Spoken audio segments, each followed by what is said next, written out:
छान. हे भरड केलेलं आहे, हे आपण हे हलवा सर तुम्ही. घ्या.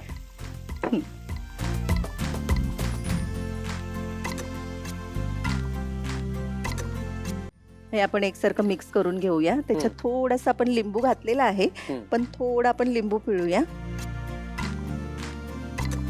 कारण लोणचं म्हटलं तर लिंबू पाहिजेच ना त्याला. हो.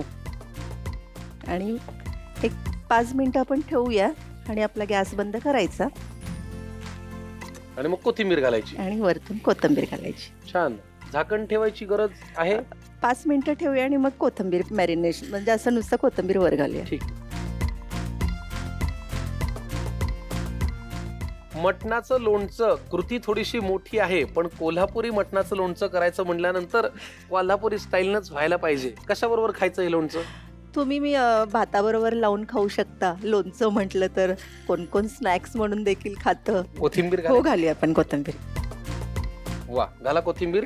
गॅस बंद करायचा. हो.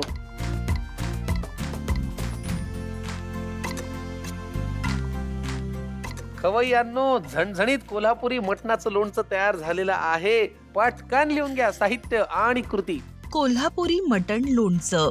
4 व्यक्तींसाठी लागणारे साहित्य: मटणाचे मऊ तुकडे अर्धा किलो, बारीक चिरलेला कांदा 1 वाटी, सुकं खोबरं 1 वाटी, बारीक चिरलेली हिरवी मिरची 1 चमचा, आलं लसूण कोथिंबीर हिरवी मिरची वाटण 2 चमचे, कोथिंबीर आवडीनुसार, कोल्हापुरी तिखट मसाला 2 चमचे, पांढरे तीळ 3 चमचे, खसखस 3 चमचे, लिंबू 1 लिंबाचा रस, गरम मसाला 1 चमचा, हळद 1 चमचा, मीठ चवीनुसार.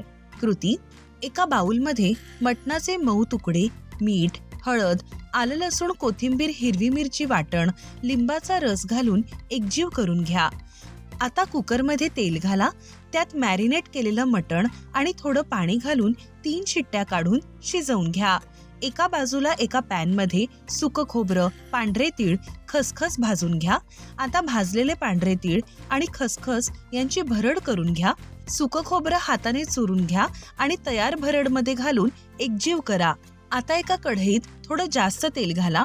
त्यात बारीक चिरलेला कांदा घालून तळून घ्या. आता शिजवून घेतलेलं मटण तळून घ्या.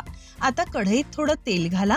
त्यात बारीक चिरलेली हिरवी मिरची, अर्धा चमचा आलं लसूण कोथिंबीर हिरवी मिरची वाटण, कोल्हापुरी तिखट मसाला, गरम मसाला, मीठ, तळलेलं मटण, तळलेला कांदा आणि सुक्या खोबऱ्याचे मिश्रण घालून परतून घ्या.